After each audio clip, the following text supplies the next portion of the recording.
From the Library of Congress in Washington, D.C.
This is a battlefront.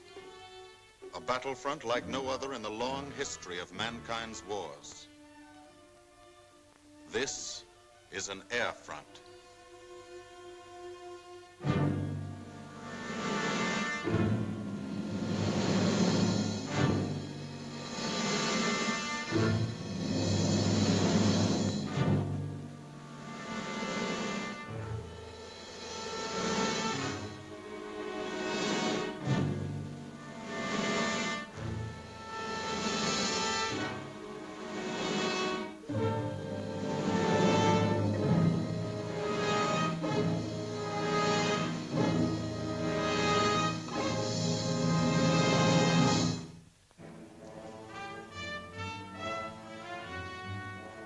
The working day begins, as it will end, with the ground crews, as much a part of the fortress as her wings.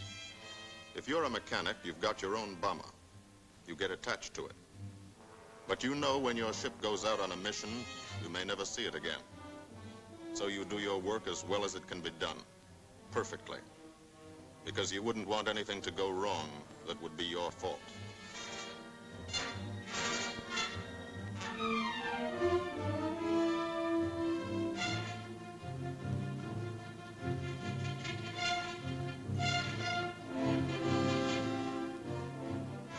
Today, the bombs will be taken from these bomb dumps somewhere in England and delivered to specific points in Wilhelmshaven, Germany.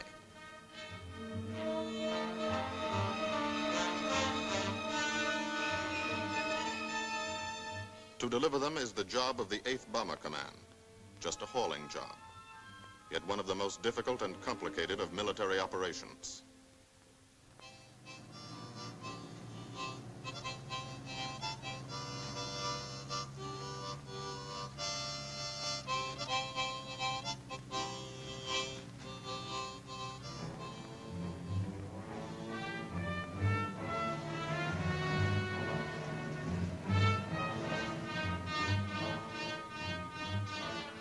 General-purpose demolition bombs, impact velocity as high as 750 miles an hour, pierce 5 inches of armor plate, destroy a factory. Briefing at 0800. Pilots, bombardiers, and navigators take their places. The group commander, Colonel Stanley Ray, steps up to the target map, and for the first time, you learn where you're going. Sometimes your face turns white when you find out. Sometimes the feeling you won't come back tightens your insides. Not so long ago, you were sitting like this in a college or high school classroom, not listening too hard, perhaps even a little sleepy. But you listen here. And as you listen, you don't have time to think of yourself. Fear fades. You concentrate on the mission. Type of formation, assembly point, 0 hour, route to target, weather, enemy fighters, enemy flak, route back home. If forced down in enemy territory, destroy equipment. If taken prisoner, give no information. Name, rank, and serial number. That's all.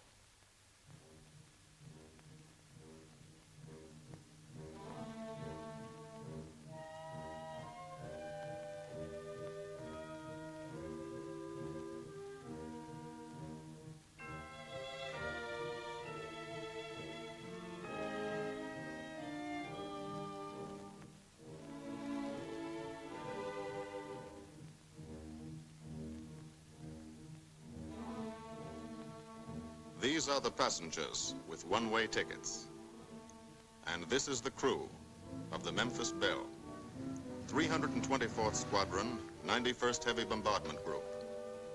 Just one plane and one crew in one squadron, in one group, of one wing, of one Air Force, out of 15 United States Army Air Forces. Well, fellas, we've never had an easy ride over there yet, and today won't be any different. No escort except unfriendly, so keep your eyes peeled. Don't get excited and yell when you're talking on the intercom.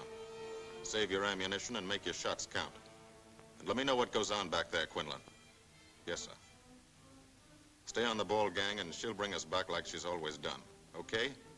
Let's go.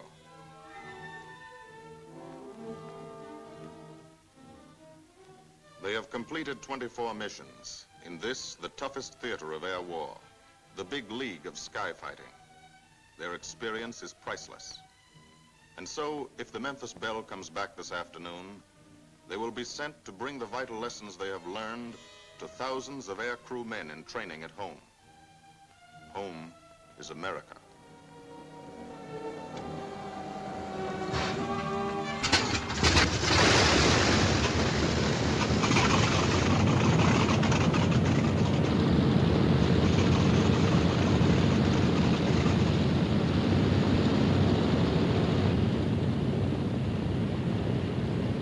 This is a battlefront, like no other in this or any war. No monster armies, no booming cannon. Only the roaring engine sound of the bombers pounding through the quiet English countryside. This is an air front.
The wheels of the Memphis Belle leave the soil of England for the 25th time. The friendly soil of England, with its ordered farms and rural hamlets, its country estates surrounded by formal gardens and well-kept parks. The England these Americans knew only from the classics they had to read in school. The England of the towns and cities, whose people have defended their island's freedom for over 1,000 years. But today, their countryside has changed. Today, their island has been converted into a gigantic bomber field, a super aircraft carrier anchored off the shores of Fortress Europe, with hangars and machine shops, with hundreds of dispersal points, perimeter tracks, and concrete runways. This is England in its 5th year of war. And this is the new battlefront, the air front, from which we seek out the enemy. Not his infantry or his artillery, not his panzer divisions, but the greater menace, the industrial heart of his nation, the foundation on which the Nazi Empire and its armies stand, the power behind the German lust for conquest. The steel mills and refineries, shipyards and submarine pens, factories and munitions plants, pinpoints on the map of Europe which mean rubber, guns, ball bearings, shells, engines, planes, tanks, targets. Targets to be destroyed. And these are the destroyers, each with a belly full of bombs, and 10 men like the crew of the Memphis Belle. Pilot Captain Robert Morgan, industrial engineer from Asheville, North Carolina. He's flown this ship across the Atlantic. The other pilot, Captain Jim Verinis, business administration student at the University of Connecticut. Radio operator and gunner, Sergeant Bob Hansen, construction worker from Spokane, Washington. Navigator, Captain Chuck Layton, chemistry student at Ohio Wesleyan. Engineer and top turret gunner, Sergeant Harold Locke, from Green Bay, Wisconsin. Used to be a stevedore. Besides keeping the Belle in order, he covers the sky above. Tail gunner, Sergeant John Quinlan of Yonkers, New York. Clerked for a carpet company, but he quit December 8th, 1941. Ball turret gunner, Sergeant Cecil Scott. Pressman for a rubber company in Rahway, New Jersey. Pilot to crew, 10,000, put on oxygen. They're climbing higher now, 300 feet a minute. The strain on the planes and on the men is mounting.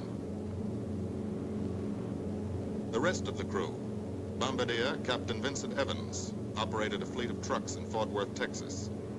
Waist gunners, on the right, Sergeant Bill Winchell, chemist for a paint company in Chicago. And on the left, Sergeant Tony Nastal, used to repair washing machines in Detroit when he was a kid. Now he's 19 and has 2 Nazi fighters, confirmed.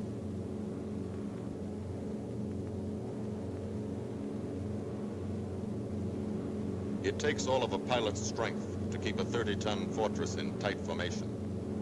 But the formation is the bomber's best defense against enemy fighters. The planes are deployed to uncover every gun, stepped up and down, echelon to the right and left, arranged to overcome the danger of gunners firing into friendly ships, arranged so concentrated cones of fire from the caliber 50 machine guns cover the sky for 1,000 yards in every direction.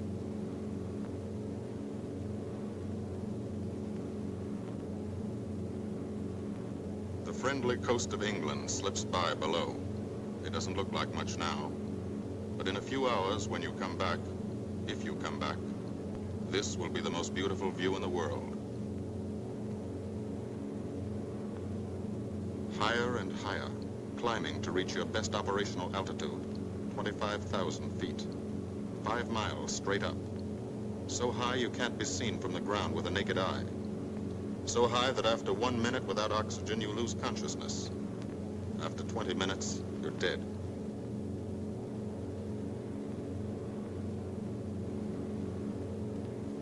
From now to the target, you go about your routine duties, plot your course, check your equipment, and wait, and think.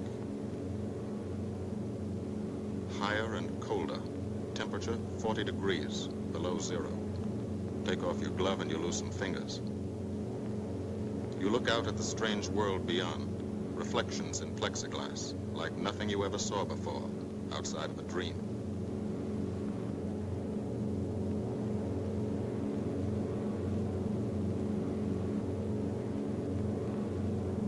Higher and higher into the lifeless stratosphere, until the exhaust of the engines mixing with the cold, thin air condenses and streams the heavens with vapor trails.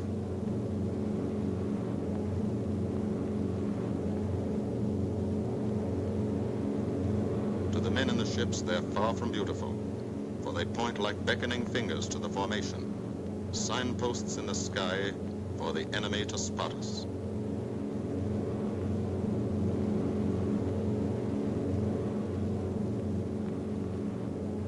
For these bombers to accomplish their mission, a plan is needed. Carefully worked out, timed to the minute. The job is to bomb Wilhelmshaven effectively and economically. The enemy is strong, skillful, determined to stop us. Here are his defenses. Airdromes, well dispersed. Each plane indicates a staffel or squadron of fighters.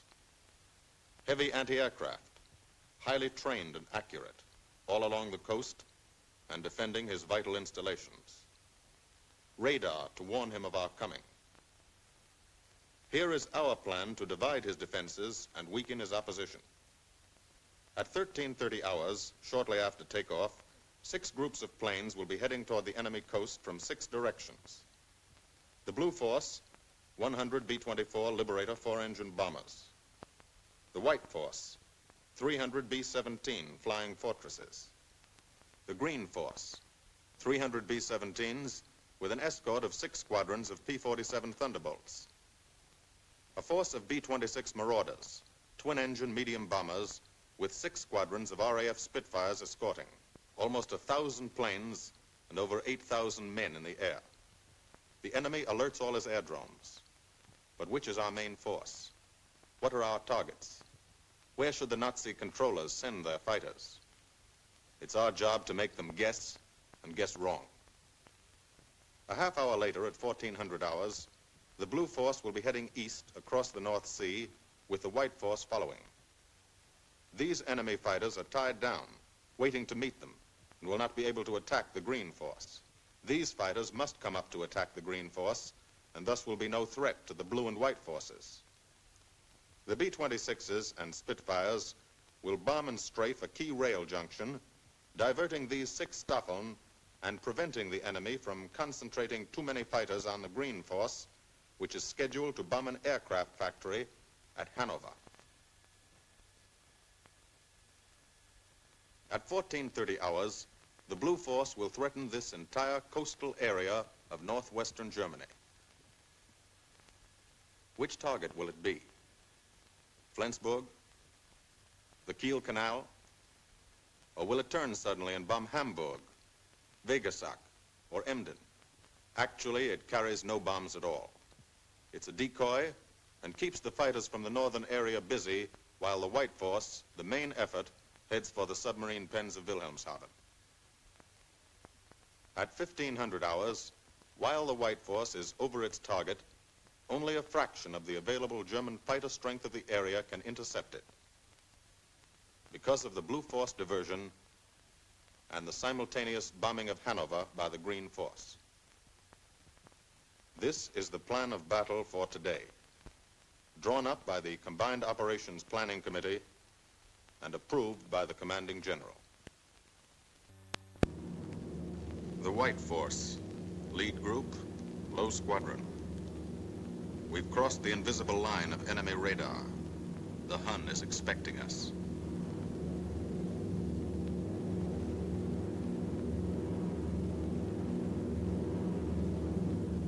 Steel helmets go on. Watchful eyes strain. Tight formations are held tighter still. Tense gunners more alert because here it comes. The enemy coast. From up here, it looks the same as any other. Houses, roads, green fields, factories, waterways. But they are the houses and fields of those who invade and oppress. They are the factories and roads of the people who twice in one generation have flooded the world with suffering. Suffering in such quantity as the history of the human race has never known. Brought torment and anguish into countless American homes. Gold stars and telegrams from the War Department.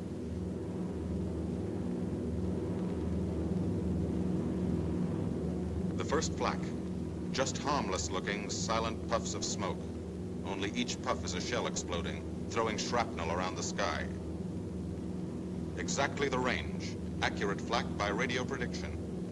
5 miles down, Nazi anti-aircraft batteries have calculated the altitude, speed, and course. Where will the next one hit? You try not to be there.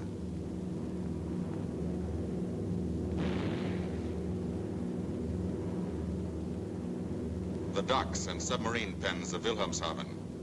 Approach to the target starts. No smoke screen can protect it.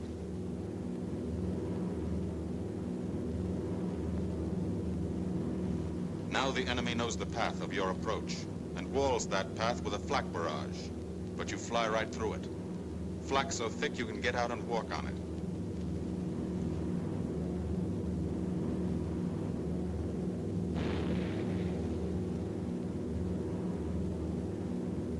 Morgan changes course every 15 seconds. Evasive action to confuse the flak batteries. Bomb sights set for correct altitude and speed. Bomb bay doors open. The bombing run begins. Pilot to Bombardier. Okay, Vin, you've got it. Now Evans flies the Memphis Belle, controlling it through the bomb site. And now we are most vulnerable. Committed to our bombing run, we can't dodge flak or fighters. Here's the first.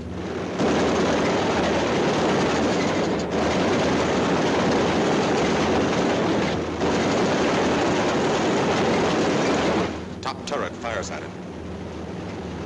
Evans must ignore the battle. Crosshairs lined up on target. Adjustments for wind drift made. 2 more fighters diving from 9 o'clock. Flak now has the range too. They've hit this fort, but he keeps on his bombing run.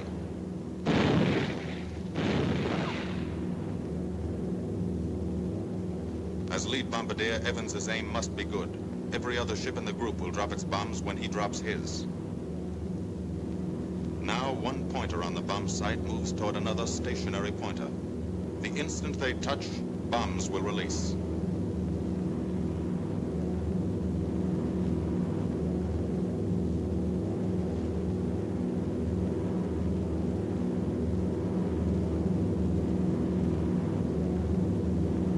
They touch. Bombs away.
The first half of the mission is over, the easy half.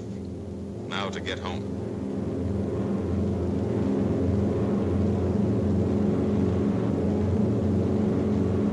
The flak stops.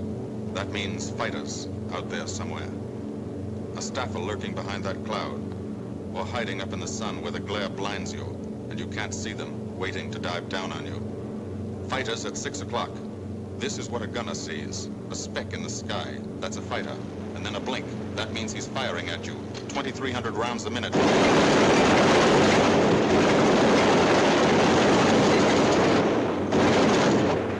In a running battle, one of the most important instruments is the interphone. There's 4 of them. 1 o'clock high. They're coming around. Watch them. 2 fighters, 6 o'clock up, coming in. Dire now, Chief. B-17 in trouble out at 2 o'clock, watching. Got an engine on fire.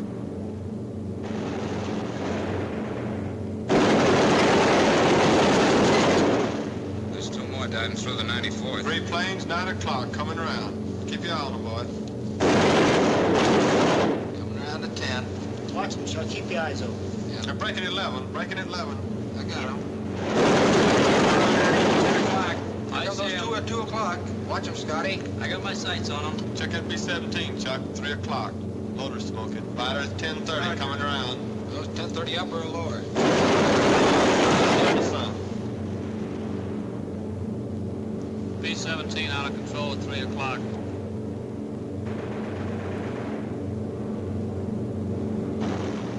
you guys get out of that plane. Bail out. There's one. He come out of the bomb bay. Yeah, I see him. There's a tail gunner coming out. Watch out for fighters. Keep your eye on him, Bill. See any parachutes, Quinlan? 2 parachutes open, Flag Chief. at 9 o'clock. 8 men still in that B-17. Come on, Get out of there. There's 3 more chutes. Flak, 11 o'clock. Fighters, 6 o'clock. ME-109 at 3 o'clock. Keep after him, Winchell. I see him. I'm on him. Come on, use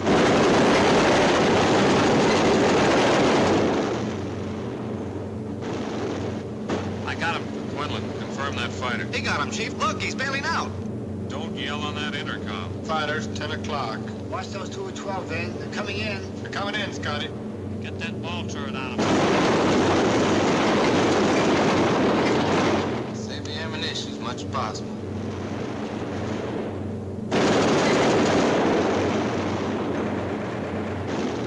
Watch that fighter coming in at 3 o'clock.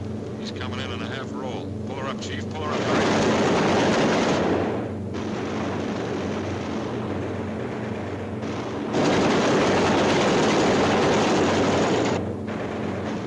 This fortress is hurt. Engine on fire, losing airspeed and altitude. Drifting into the flak, alone and helpless. A straggler. In a minute, Nazi fighters will swarm in like buzzards for the kill. You can watch, but you can't go down to help. You keep your formation.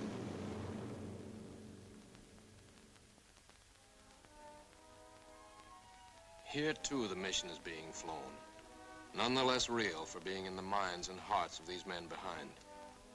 Ask anybody who's been to a field in England, or anywhere else our bombers are based, and he'll tell you that there's drama here, too. Waiting to see who's coming back. To watch them, you might not realize how tense these ground crews are. But they are tense, and plenty worried. In Air Force talk, this waiting is known as sweating out the mission. These men know the flight plan. Their watches told them when the bombers were running into enemy flak, when they were over the target, when they left the enemy coast. And now their watches tell them the bombers should be nearing the field. Every ear strains for the first sound of the engines. And then somebody hears them. And somebody sees the first faint specks in the distant sky.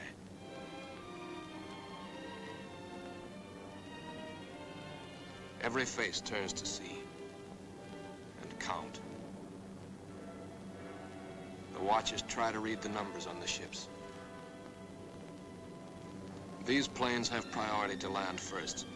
The colored flares mean wounded aboard. In the hospital window, these watching men know what that means. They know what it feels like to lie on a bouncing fortress floor for hundreds of miles through the frozen stratosphere in great pain, with the other men in your crew fighting to keep you alive until they hit the field. The field. Home. It'll be okay then, because there'll be medical care. The best, as soon as the wheels of your plane stop rolling.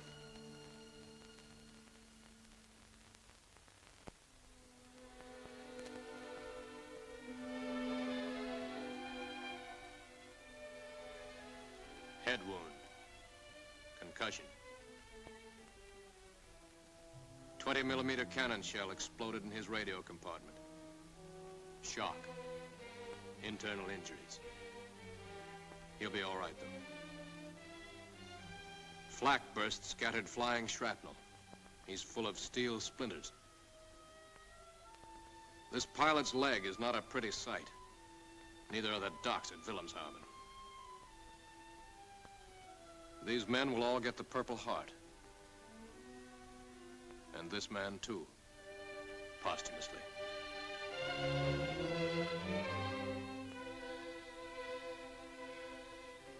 A transfusion right in the plane. This gunner's too weak to be moved. The new life-giving blood flowing into his veins might be the blood of a high school girl in Des Moines, a miner in Alabama, a movie star in Hollywood, or it might be your blood. Whosever it is, thanks. 36 planes left this field this morning. Now 6 more arrived. That makes 20 home. And this one's 21. More wounded aboard.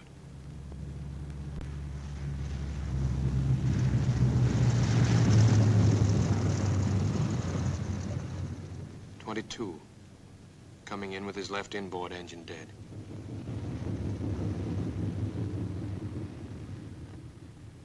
"23, with a feathered prop on his left outboard engine. 24, Southern Comfort, with a chunk of tail gone. 25, they flew home on their luck. 26, not a scratch. The control tower learns that 2 more landed at a British field to the south. 1 a crash landing, crew safe. That makes 28. 29, a rough landing, but her pilot's badly hurt. It's a wonder he brought her back at all. 29 planes back, so far. 29 out of 36. Our losses were heavy, but the enemy's were far heavier. We destroyed a German aircraft factory, a rail junction, submarine pens, docks and harbor installations. That's specific, known damage.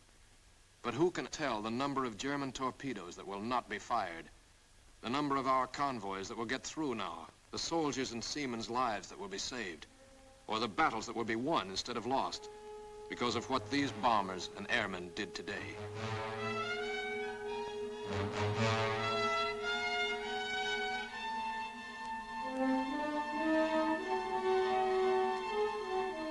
Pilot and tail gunner.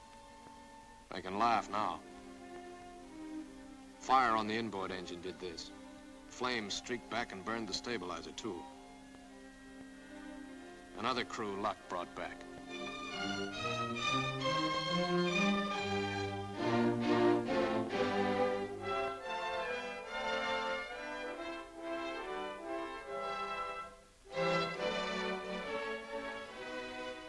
Here's old Bill. A pretty good airplane when it took off. Lost its nose, lost its navigator, bombardier wounded, top turret gunner and pilot hit, hydraulic system shot out, no brakes, no flaps, but old Bill came back.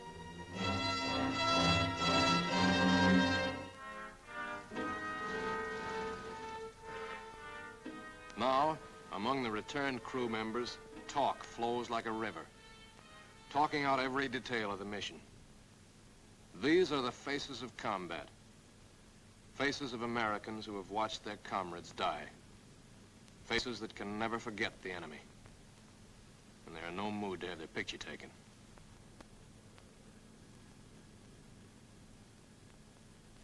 In the control tower, Colonel Ray, the group CO, is still watching and waiting.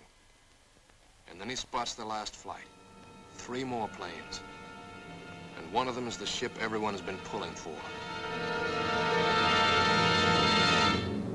The Memphis Belle.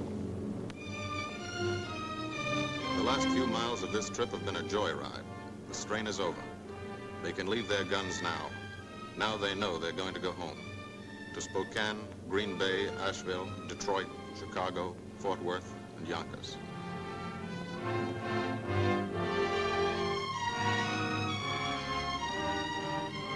The Belle comes in for her landing. But first Morgan buzzes the field, cuts the grass with the giant fortress. It's against the rules, but this is a special occasion.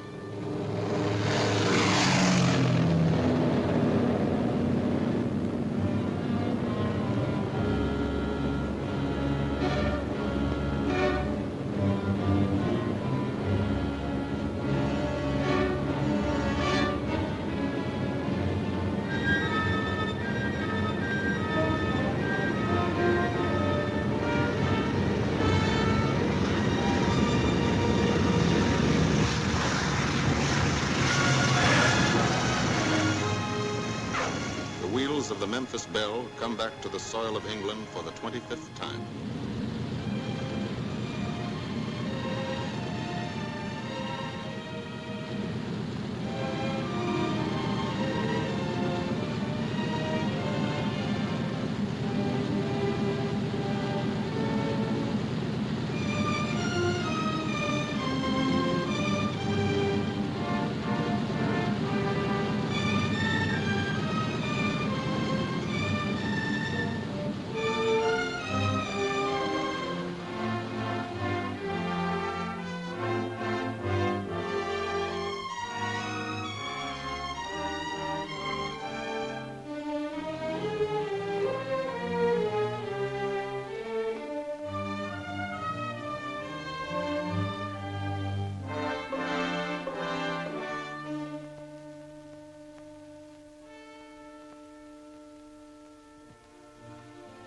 This is a day they will never forget.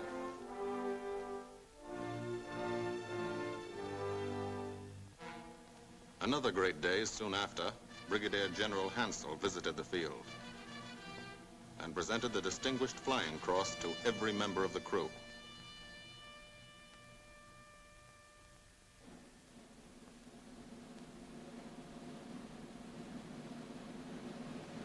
And then there was another day.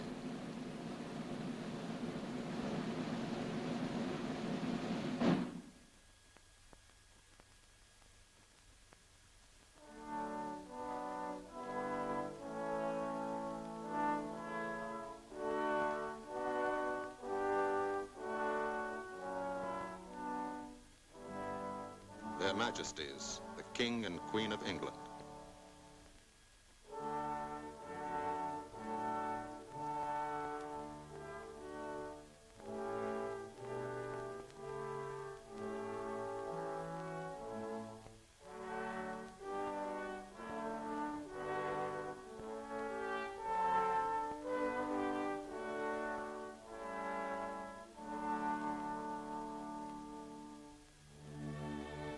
Johnny Quinlan never thought anything like this would happen to him when he left Yonkers.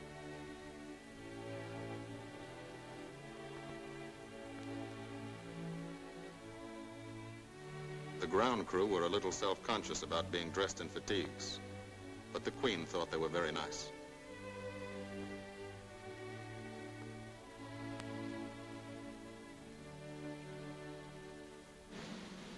Finally, two more visitors came.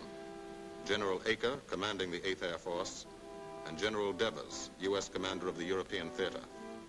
The Belle crew received them in flying clothes, as General Acre read the order for what he called their 26th and most important mission. Return to America to train new crews and to tell the people what we're doing here. To thank them for their help and support and tell them to keep it up so we can keep it up. So we can bomb the enemy again and again and again until he has had enough. And then we can all come home.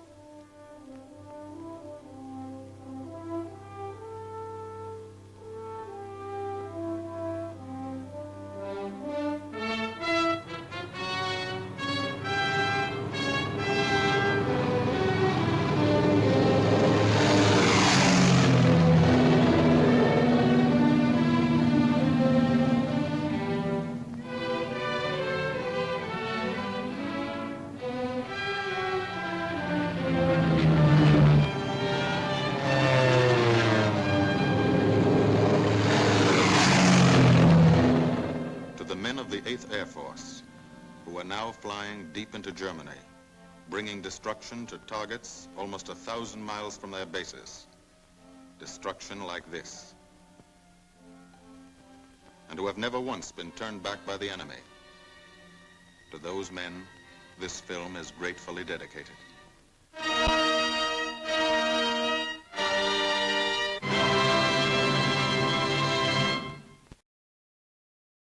This has been a presentation of the Library of Congress. Visit us at loc.gov.